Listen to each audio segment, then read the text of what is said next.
আমি একটা বাক্য বলি জনাব সিদ্দিকী, যে আমরা এই বাক্যটা 2024-এ মানে 2024-এর ডিসেম্বর থেকে যখন শেখ হাসিনা বললেন যে আমরাই একটা প্রার্থী দাঁড়া করাবো, তার মধ্যে থেকে আর কেউ যাতে এরকম না বলতে পারে যে প্রার্থী ছাড়া এরকম ইলেকশন হয়েছে, সেইটার পরে তো সেই সময় অভিযোগটা হচ্ছে এরকম, ক্ষমতার প্রভাব খাটিয়ে শেখ হাসিনা সরকার কাউকে জোর করে, কাউকে আর্থিক সুবিধা বা অন্য সুবিধা দিয়ে, প্রলোভন দেখিয়ে নির্বাচনে আনে। আপনি কি এই কয়টা ক্যাটাগরির কোন ক্যাটাগরিতে পড়েন, মানে জোর করা, সুবিধা, অন্য সুবিধা? আমার সাথে কোনো, শুনেন, আমি যেদিন থেকে আওয়ামী লীগ থেকে বহিষ্কৃত হয়েছি তারপরে কোনোদিনই শেখ হাসিনার সঙ্গে আমার যোগাযোগ হয়নি এবং তার কোনো প্রতিনিধিও আমার কাছে আসেনি। আচ্ছা, আপনি যেদিন আওয়ামী লীগ থেকে বহিষ্কৃত হইলেন, আমি কিন্তু আপনার যে নির্বাচনী এলাকা বা আপনার যে জেলা, সে জেলাতে আমি অনেকবার সফর করেছি। আমি দেখেছি যে আপনার জনগণ আপনাকে আসলে কি চোখে দেখে। এই রকম একটা ওভারওয়েলমিং জনপ্রিয়তা থাকা সত্ত্বেও আপনি কেন একটা স্পষ্ট অবস্থান নিয়ে জনগণের কথা চাই? আমি খুব ভালো করে জানি, correct me if I am রং, আপনার উঠানে এসে প্রতিদিন লোকজন বসে থাকতো আপনারই এলাকার সাবেক এমপির বিভিন্ন দুর্বৃত্তপনা, দুর্নীতি, অন্যায়, অত্যাচারের কথা আর কোথাও বলতে না পারে আপনার কাছে বলতে। আপনি কোনো সময় তাদেরকে দেখা দিয়েছেন, কোনো সময় দেখা দেন নাই, কিন্তু আপনি কেন ওই সময় একটা অবস্থান নিলেন না? আমাদের ইতিহাসের জন্য আপনি বিব্রত হয়েন না, আমাদের ইতিহাসের জন্য বিষয়গুলি জানা দরকার। মানে কেন লতিফ সিদ্দিকীও অবস্থান নেয় না? মানে আমি বিব্রতও হই না, বিড়ম্বিতও হই না। আমি, আপনার কি মনে আছে, আমি 18 সালেও প্রার্থী হয়েছিলাম এবং 18 সালে প্রার্থী হওয়ার পর আপনি ভাবতে পারেন আমাকে আইয়ুবের কোন সমর্থক 60-এর দশকে কোনদিন আক্রমণ করেনি। বাংলাদেশ প্রতিষ্ঠার পর জাসদ কোনদিন আমাকে আক্রমণ করেনি। রাইট।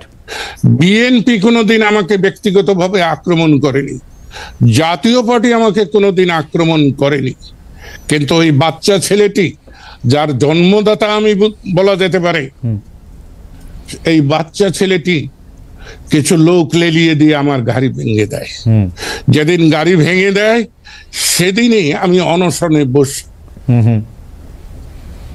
এবং আপনাকে সত্য কথা বলি, আমি অনশনে বসি যে দাবি নিয়ে আমি জানি ডিসিএসপি এটা কিচ্ছু করতে পারবে, কিন্তু আমি নির্বাচন থেকে সরে আসতে চাই।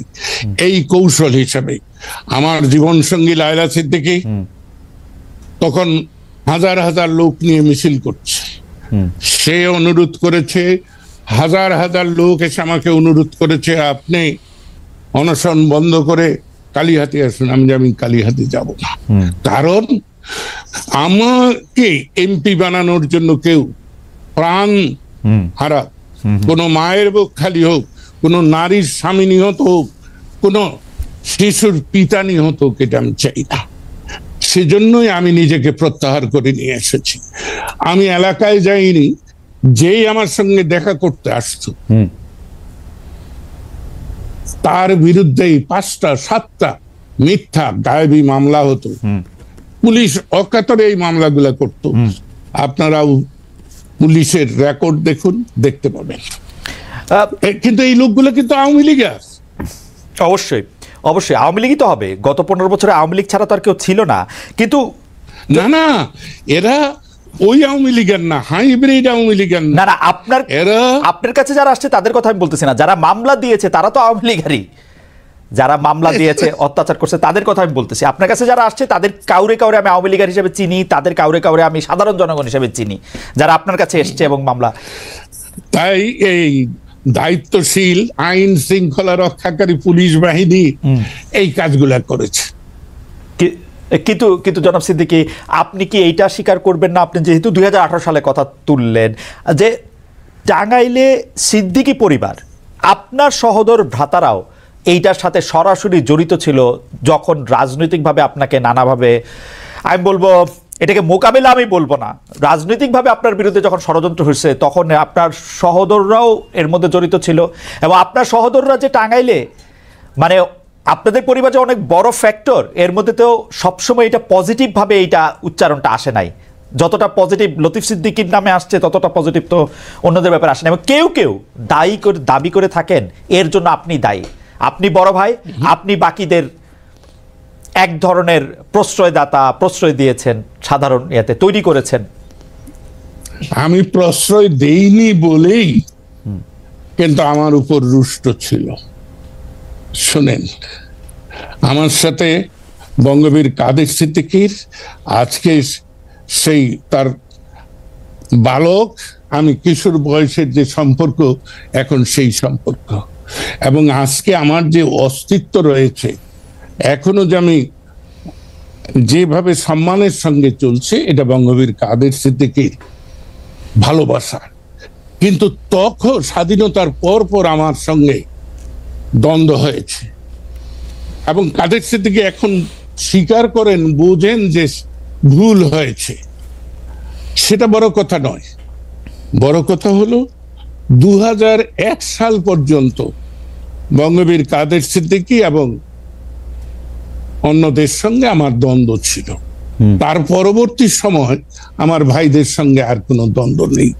শুধু আমার এক ছোট ভাই মুরাদ সিদ্দিকী শেখ সেলিমের এবং ওবায়দুল কাদেরের কারসাজিতে সে কিছুদিন আমার বিরুদ্ধে নির্বাচনী মাঠে ছিল।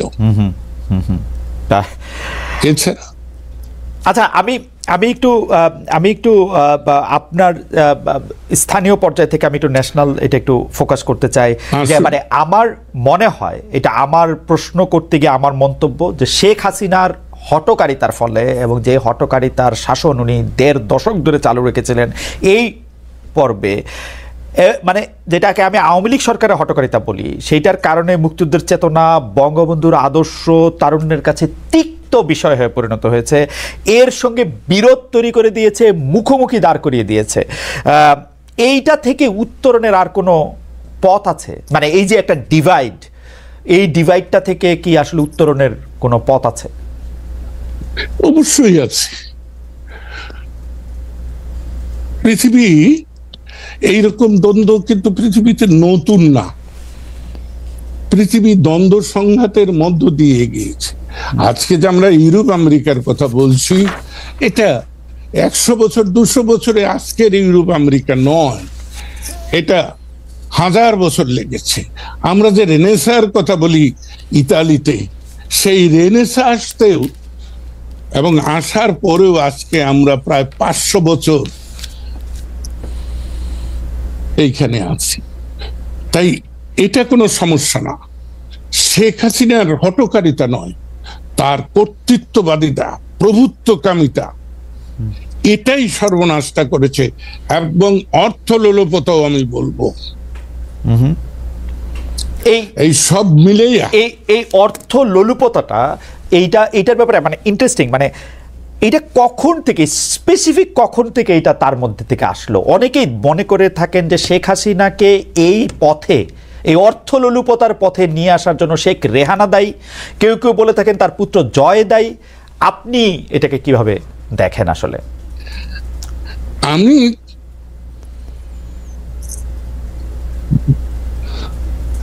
আমি শুধু বলবো যে জয় দায়ী নয়। মানে আপনি খুবই ইন্টারেস্টিং উত্তর জনাব লতিফ সিদ্দিকী দিলেন। তার মানে আমরা যদি ইনফারেন্স আনি যে আমি প্রশ্নটা করেছিলাম যে শেখ হাসিনার এই অর্থলোলুপতার পথে তার বোন শেখ রেহানা এবং তার পুত্র জয়, কেউ কেউ বলে থাকেন এর জন্য দায়ী, আপনি শুধু বলেছেন যে জয় সাহেব এর মধ্যে দায়ী নয়। আচ্ছা, আমরা পরের জয় সাহেবকে তো বলি নাই, আমি জয় বলেছি। না, আমি বলেছি আমার থেকে বয়সে বড় সজীব ওয়াজেদ জয়, সেজন্য আমি বলেছি। আমি যখন আপনাকে কোট করব তখন জয় সাহেব ছাড়াই বলতে হবে জয়। না, সেটা ঠিক আছে। আচ্ছা, তাইলে আপনি বলছিলেন যে এই যে মানে একটা কর্তৃত্বপরায়ণতা, এইটা যে আসলে এই জায়গার মধ্যে দাঁড় করিয়ে দিয়েছে তরুণদের আওয়ামী লীগের সমর্থক, যেহেতু সেইটা শেখ হাসিনা এতদিন ধরে সবচেয়ে বেশি বিক্রি করছেন স্বাধীনতার চেতনা, খুব ভুলভাবে এবং খুব অন্যায়ভাবে, খুব মিথ্যা কথা বলে এই যে মুখোমুখি দাঁড় করায় দিছে এই স্বাধীনতার চেতনা বনাম স্বাধীনতার চেতনা না, ৭২-এর সংবিধান বনাম এইটা ৭১ বনাম ২৪, এইটা থেকে আসলে মুক্তি পেয়ে ইউনাইটেড হওয়ার আমাদের জায়গাটা আর আছে কিনা? তো অবশ্যই আছে। আমি তো রাষ্ট্র সংস্কার নিয়ে ভাবি না, আমি ব্যক্তি সংস্কারে ভাবি। আমার আচার, আমার আচরণ, আমার চিন্তা, আমার ভাবনা, আমার চৈতন্যকে যদি আমি পরিবর্তন করতে পারি, তাহলে স্বাভাবিকভাবে এই জটিল পরিস্থিতির অবসান হবে, ঐক্য এবং ভালোবাসার বন্ধন সৃষ্টি হবে। সমস্যাটা হলো আমরা রাজ্য আর রাষ্ট্রের যে ব্যবধান, এই জায়গাটাকে মূল্যায়ন করতে পারিনি। রাষ্ট্র নাগরিকের, রাষ্ট্রের মালিক নাগরিক, সে বিত্তহীন না বিত্তবান সেটা বিষয় নয়, কিন্তু ৭১-এর ১৬ই ডিসেম্বর থেকে পরবর্তী কোন সময়ই আমরা রাষ্ট্র প্রতিষ্ঠা করতে পারিনি। আমরা এখনো রাজ্যের মানসিকতা নিয়ে আছি। Absolutely, absolutely. ঠিক আছে, আমি এই জায়গা থেকে যদি আপনাকে একটা প্রশ্ন করি, যে অনেকেই বলে থাকেন যে রাজনীতি একটা ব্যবসা, ফুল টাইম ব্যবসা, এটা করতে হলে আপনার ইনভেস্টমেন্ট করতে হবে এবং সেই ইনভেস্টমেন্ট অন রিটার্নও আপনি আসলে চাইবেন। আপনার আমি কত বছরে বলবো ৬ দশকের রাজনৈতিক অভিজ্ঞতা এটা কি বলে যে আপনি আসলে ইনভেস্টমেন্ট করছেন কিনা, সেই ইনভেস্টমেন্ট অন রিটার্ন ঠিক মতো পাইছেন কিনা, এবং এইটা আপনার জন্য ব্যবসা ছিল কিনা? আমি স্বাধীনভাবে ভালোবাসার সঙ্গে কাজ করি, বুঝছেন? আমি গুণগত পরিবর্তন সব চেয়েছি। হতাশা আমাকে কোনোদিন আক্রমণ করেনি। প্রতিদান প্রত্যাশা করে আমি কোনোদিন কাজ করি না, সেবার মনোভাব নিয়ে কাজ করি। আমার মা আমাকে শিখিয়েছেন, শুধু মুখে বলে শেখাননি, তার জীবন দিয়ে আমাদের সব ভাই বোনদের দেখিয়েছেন। আমরা মোটামুটি তো সচ্ছল পরিবারেরই